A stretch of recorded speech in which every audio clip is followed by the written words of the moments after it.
నమస్తే. ఈరోజు మన స్టూడియోలో ప్రముఖ ఆధ్యాత్మికవేత్త జ్యోతిష్య పండితులు జయేష్ శర్మ గారు ఉన్నారు. ఏప్రిల్ మాసంలో మేషరాశి వారికి ఏ విధంగా ఉండబోతుందో గురుగారిని అడిగి తెలుసుకుందాం. నమస్కారం గురుగారు. గురుగారు, ఏప్రిల్ మాసంలో మేషరాశి వారి పరిస్థితి ఎలా ఉండబోతుంది గురుగారు? శ్రీ గురుభ్యో నమ. శ్రీ మహాగణాధిపతి నమ. శ్రీ మహాసరస్వతి నమ. హరి ఓం శ్రీమాత్రే నమ. మేషరాశి యొక్క ఫలితాలు చూస్తే ఉగాదికి మనం చూసుకున్నాం కదా. ఉగాది ఫలితాలు ఎట్లయితేనో ఇప్పుడు మాస ఫలితాలకు వస్తే కనుక చైత్ర మాసం ఏప్రిల్ మాసం వస్తుంది. ఈ యొక్క ఏప్రిల్ మాసంలో ముఖ్యంగా మేషాది రాశులు చూస్తే మేషంలో మనకు అశ్విని నక్షత్రం, భరణి నక్షత్రం 4 పాదాలు, అశ్విని నక్షత్రం 4 పాదాలు, కృత్తిక నక్షత్రం 3 పాదము ఈ యొక్క మేషరాశికి. ఈ యొక్క మేషరాశి వారికి గ్రహస్థితి చూసినట్టయితే ముఖ్యంగా ద్వితీయంలో గురువు, ఈ యొక్క కుజుడు వచ్చేసి వీళ్ళకి చతుర్థంలో నీచస్థితిలో ఉన్నారు. అట్లానే కన్యలో షష్ఠ స్థానంలో కేతు ఉన్నాడు. అలానే ఇంకా శని 12వ స్థానం సంచారం చేస్తున్నారు. రాహు, శుక్రుడు, బుధుడు వీరందరూ కూడా 12వ స్థానం సంచారం చేస్తూ రాబోయే కాలంలో అంటే ఏప్రిల్ 13వ తారీఖు తర్వాత నుంచి రవి సంక్రమణంతో మేషమాసం జన్మస్థానంలోకి రవి సంచారం చేస్తున్నారు. ఉచ్చస్థితిలోకి వస్తున్నారు రవి.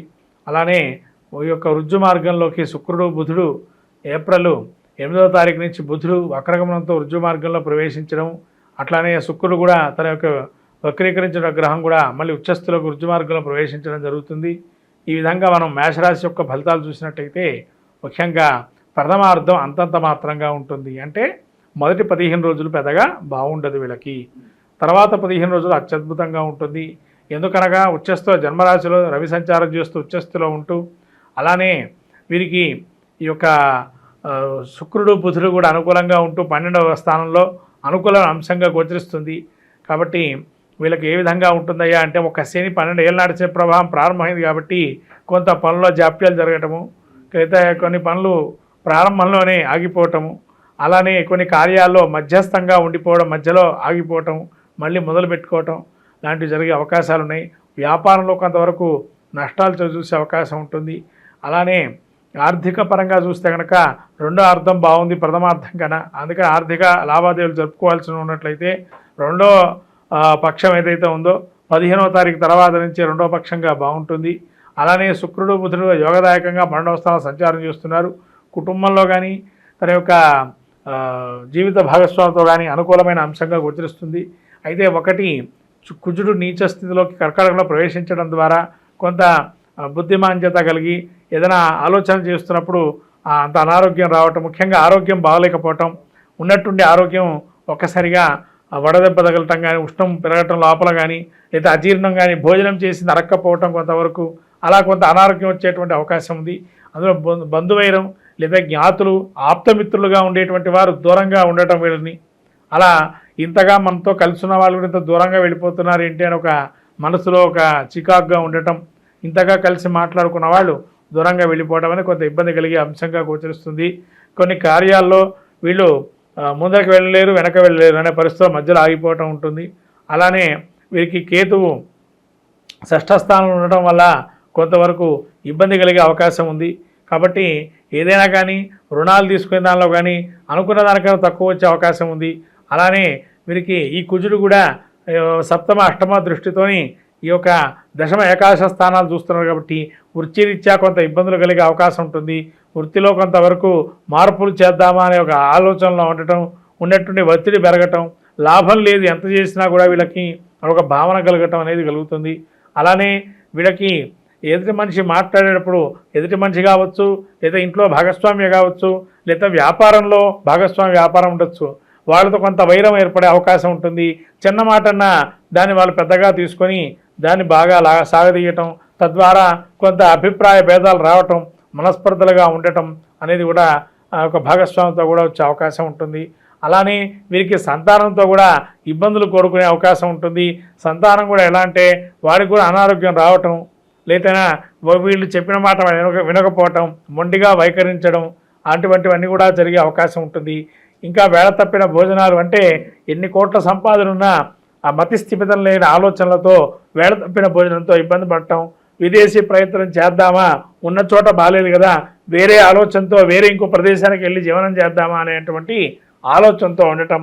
అలానే ఈ శుక్రుడు కూడా వీళ్ళకి 12లో ఉన్నాడు కాబట్టి కొంతవరకు లవ్ అఫేర్స్ నడిపించేటువంటి వారికి ఏవైతే ఉంటాయో కొంత వాటికి అవకాశంగా ఉండే అవకాశం ఉంది. అలాంటి వాటికి కూడా జోలికి వెళ్ళే అవకాశం కూడా మేషరాశి వారికి ఉంది. ఇక్కడ శుక్రుడు ఉద్య మార్గంలో ఉండటం వల్ల కొత్త పరిచయాలు ఏర్పడటం, తద్వారా కొత్తదైనటువంటి విషయాలు కూడా గ్రహించటం, ఇవన్నీ కూడా జరిగే అవకాశం ఉంది. అంటే కొంత శని కూడా వీళ్ళకి ఏలాంటి శని ప్రభావం ఉంది కాబట్టి దుర్వ్యసనాలు, దురలవాట్లకి కొంత దగ్గరగా ఉండే అవకాశం ఎక్కువగా ఉంటుంది. కాబట్టి మేషరాశి వారికి మరి ఇలాంటి పరిస్థితి ఉంది. విపరీతంగా గ్రహాలు ప్రతికూలంగా ఉన్నాయి. ఈరోజు శుక్రుడు బుధుడు మాత్రం కొంత యోగిస్తూ ఉన్నారు. శుక్రుడు మాత్రం యోగదాయకంగాను, రవి శుక్రులు ఇద్దరే మాత్రం మిగతా గ్రహాలను అవయోగాన్ని ఇస్తూ ఉన్నారు.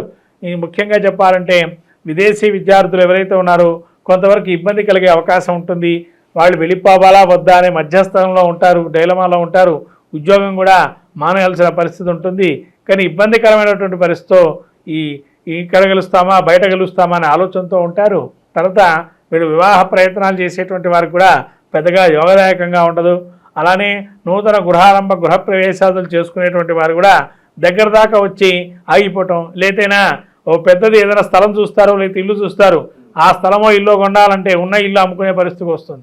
ఎందుకంటే దీనికన్నా బాగుంది, ఇది పోతే మళ్ళీ రాదు. ఒక అవకాశం వీళ్ళకి ఒక అంటే శని ఎప్పుడైతే 12లోకి వచ్చాడంటే ఖర్చును చూపిస్తూ ఉంటాడు, ఆదాయం కన్నా ఖర్చు ఎక్కువైపోతుంది. తద్వారా ఏమవుతుంది, శని ఇక్కడ ఏం చేస్తున్నాడు, భీతిని కలిగిస్తుంటాడు. వెళ్ళాలా పోవాలా, అందులో శుక్రుడు కూడా అక్కడే ఉన్నాడు. అంటే ఆశకు మన అంతు లేదంటాం. అలా ఆశ చూపించడంలో గ్రహాలు ఎక్కువగా గోచరిస్తున్నాయి. వాటికి ఇది చూపిస్తారు, పండుగ ఉండదు చూపిస్తారు, అక్కడ పోతే కాయ అయ్యే అవకాశం ఉంది. కానీ ఆ పండుగకి వీళ్ళు వెళ్దాము తీసుకుందాం మళ్ళీ ఆప్షన్ దొరకదేమో ఒక ఆరాటంతో ఉంటారు. చివరికి మూలన అక్కడ ఆ పండు తీసుకుంటారు, కానీ ఆ పండు అందుకుంటారు, డబ్బు పెట్టి ఎక్కువగా ఖర్చు పెట్టన్నా దిక్కునే అవకాశం ఉంటుంది. కానీ చివరికి అది దేనికి పనికి రాకుండా తయారయ్యే పరిస్థితికి వస్తుంది. అది కొన్ని రోజుల తర్వాత అవగతం అవుతుంది, అయ్యో నేను తీసుకున్నానే ఇప్పుడని. కాబట్టి అటువంటివి ఏమన్నా వస్తే దాని జోలికి పోకుండా ఉండండి. మీ ఆదాయం కాపాడుకోండి. ఆదాయం ఎంటుందో అంతే ఖర్చు పెట్టుకోండి లోపలగా, అంతే తప్ప ఆదాయం ఎక్కువగా ఖర్చు పెట్టేసేయడం ద్వారా మళ్ళీ రుణాలు చేయటం, మళ్ళీ అది మనం సాధించలేకపోవటం, తద్వారా ఇబ్బందులు పడే అవకాశం ఉంటుంది. మేషరాశి వారు ఎంతవరకు తన ఆదాయాన్ని ఏదైతే ఉందో పెంచుకోవడం ప్రయత్నం చేయాలా, ఖర్చులు తగ్గించుకునే ప్రయత్నం చేయాలి. అప్పుడే వాళ్ళకి కొంతవరకు రిలీఫ్ అనేది ఉంటుంది. ఓకే గురుగారు, చాలా వరకు మిశ్రమ ఫలితాలు కనిపిస్తున్నాయి కాబట్టి మరి మంచి రెమెడీస్ ఏమైనా ఉంటే తెలియజేయండి మేషరాశి. ఇక అంతా ఈశ్వర అనుగ్రహం, ఎందుకంటే ఈశ్వరుడు అనుగ్రహం ఉంటే అన్నీ కూడా జయించగలుగుతాం. కాబట్టి ఈ అన్ని నవగ్రహాల్లో పెద్దగా వీళ్ళకి యోగించేటువంటి పరిస్థితి ఏం లేవు, 2 గ్రహాలు తప్ప. కాబట్టి అన్ని గ్రహాలు యోగదాయకంగా ఉండాలి. ఈశ్వరాభిషేకం చేసుకోవటం, ప్రతినిత్యం శివుడికి అభిషేకం చేయటం, ఎప్పుడైనా కూడా ఆదివారం రోజు కావచ్చు, శనివారం రోజు కావచ్చు, లేదా వెంకటేశ్వర స్వామి ఆరాధన చేయడం, తులసిమాల సమర్పణ చేయడం లాంటివి చేయడం వల్ల మేషరాశి వరకు మంచి ఫలితాలు వస్తాయి. ఈ యొక్క ఏప్రిల్ మాసంలో మనకు ముఖ్యంగా చైత్రంలో ముఖ్యంగా చెప్పాల్సినటువంటి శ్రీరామనవమి అందరికీ కూడా చెప్పదగిన విషయం. అట్లానే వసంత నవరాత్రులు, అలానే మహావీర జయంతి, హనుమత విజయోత్సవము, సంకష్టహర చతుర్థి, మత్స్య జయంతి, ఇలా అనేక రకాలైనటువంటి మళ్ళీ తమిళ సాంప్రదాయ విశ్వత్ పుణ్యకాలము, ఇలా అనేక అనంగ త్రయోదశి, రకరకాలైనటువంటి పుణ్యమైనటువంటి మాసంలో మనకు చాలా అలానే మనకు చివరి వారాంతంలో ఏప్రిల్ వారాంతం అక్షతృతీయ 30వ తారీఖు అయింది, ఏప్రిల్ 30. ఇలా ఈ యొక్క మాసం చైత్రమాసం ముఖ్యంగా మనం చూసుకున్నట్టయితే మనకు ముఖ్యంగా ఈ యొక్క మాసంలో ప్రథమంగా ఆచరించేటువంటిది వసంత నవరాత్రులు, అట్లనే శ్రీరామనవమి. ప్రతి ఇంట ప్రతి అస్మిన్ దేశే అస్మిన్ రాష్ట్రే అస్మిన్ పట్టణే అని చెప్పి సంకల్పం చెప్పి శ్రీరామ మీద సస్యశ్యామలం చేస్తూ సకలమైనటువంటి ధనధాన్య సంపత్తులు కలగాలని, లోకమంతా సుభిక్షంగా ఉండని, క్షామమంతా కూడా పోయి రాజ్యం కూడా సుభిక్షంగా రామరాజ్యంగా వేళాలని మనం కోరుకుంటూ కళ్యాణోత్సవం చేసుకుంటాం. అలానే హనుమత విజయోత్సవం, రాముల వారు ఎప్పుడైతే అయోధ్యకి ఏతించాలనుకున్నారో ఆ రావణాసుర సంహారమైన తర్వాత ఆ యొక్క అయోధ్యకు చేరుకున్న సమయంలో హనుమత విజయోత్సవం ఒక సభ చేసి, సభలో జరిగిన సంఘటన ద్వారా విజయోత్సవాన్ని అప్పుడు రాముల వారు ప్రకటించడంతో హనుమత విజయోత్సవంగా చేపట్టి విజయయాత్రగా చేపట్టి అటువంటి మహత్తరమైనటువంటి రోజు చైత్ర పౌర్ణిమ అంటారు. అలా చిత్ర పౌర్ణిమ అని కూడా ఈ రకమైనటువంటి శుభకార్యాలని కూడా చైత్ర మాసం నుంచి మనం ప్రారంభం చేస్తుంటాం, ఇవాళ శుభ కార్యక్రమాలు. అలానే మత్స్య జయంతి, మనకు వేదాలని రక్షింపజేసి మళ్ళీ బ్రహ్మ దేవుడికి అప్పచెప్పినటువంటి మహావిష్ణువు యొక్క స్వరూపమే మత్స్య జయంతి అంటారు. కాబట్టి ఇక మత్స్య జయంతిలో కూడా మనకు సోమకాసురుని రాక్షణ సంహారం చేసి ఆ మత్స్య స్వరూపాన్ని మనకు విష్ణుమూర్తిగా స్వరూపాన్ని భావన చేస్తూ అనేక రకాలైన శుభ కార్యక్రమాలకి మత్స్య యంత్రాన్ని వాడుతూ ఉంటాం. అట్లా మత్స్య యంత్రానికి కూడా అనేక విధాలుగా ఈ యొక్క రోజుల్లో కనుక పూజ చేసుకున్నట్లయితే చాలా విశేషంగా ఉంటాయి యంత్ర స్థాపనలు. ఇలా మహత్తరమైన మాసం చైత్రమాసంగా మనం చూసుకుంటున్నాము.